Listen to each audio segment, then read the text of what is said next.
Hello friends, welcome to MRNC family. எல்லோரும் எப்படி இருக்கீங்க? இன்றைக்கி ஒரு சட்னி ரெசிபி தான் நம்ம பார்க்க போகிறோம். அது என்னங்கிறத பார்த்துடலாம் வாங்க. வீட்டில் ஆள் அதிகமாக இருக்கிற டைமில் சட்னி அதிகமாக தேவைப்படும். அந்த டைமில் பார்த்திங்கன்னா குவான்டிட்டி அதிகமாக நமக்கு சட்னி வேணும் அப்படிங்கிற மாதிரி டைமில் நீங்கள் இந்த சட்னி செய்யுங்க. டேஸ்ட் அட்டகாசமாக இருக்கும். எல்லாருமே நிறையாவும் சாப்பிட்லாம். அது என்னங்கிறத பார்த்துடலாம். வடை சட்டி அடுப்பில் வச்சு எண்ணெய் காஞ்சிருச்சு. நான் ஒரு 3 டேபிள் ஸ்பூன் நல்லெண்ணெய் ஊற்றிருக்கிறேன். அதில் 1 டேபிள் ஸ்பூன் கடலைப்பருப்பு, 1 டேபிள் ஸ்பூன் உளுத்தம்பருப்பு, 1 டேபிள் ஸ்பூன் வரமல்லி, அப்புறம் ஒரு 7-8 பல் பூண்டு, 4 வரமிளகா போட்டு நல்லா வதக்கிட்டேங்க.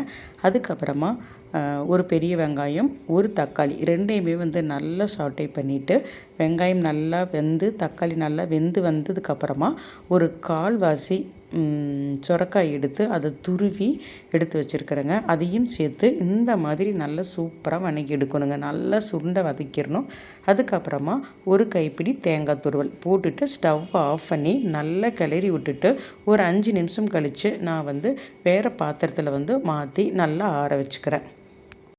உங்களுக்கு இன்னும் குவான்டிட்டி அதிகமாக வேணும் அப்படின்னா தக்காளி, வெங்காயம், சுரக்காய் இதெல்லாமே கொஞ்சம் ஜாஸ்தியாக சேர்த்துக்கோங்க. காரமும் அதே மாதிரி சேர்த்துக்கோங்க. ஆறுனதுக்கப்புறமா நான் மிக்ஸி ஜாருக்கு மாற்றிட்டு எப்பவும் சட்னி நம்ம அரைக்கிற மாதிரியே அரைச்சி எடுத்துக்கலாம். பாருங்கள், நான் அரைச்சி எடுத்துட்டேன். இதை வேறு பாத்திரத்தில் நம்ம ட்ரான்ஸ்ஃபர் பண்ணிக்கலாம்.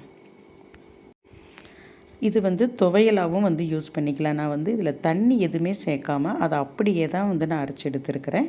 கொஞ்சம் மிக்ஸி ஜாரில் இருக்கக்கூடிய அந்த இதெல்லாமே வேஸ்ட் ஆகக்கூடாதுங்கிறதுக்காக கொஞ்சமாக சுடு தண்ணி ஊற்றி அதை கலக்கி அதையும் இந்த சட்னியோடு நான் சேர்த்துக்கிட்டேன். உங்களுக்கு துவையல் மாதிரி வேணும் அப்படின்னா தண்ணி ஊற்றுறதுக்கு முன்னாடியே இதை எடுத்து வச்சுக்கோங்க.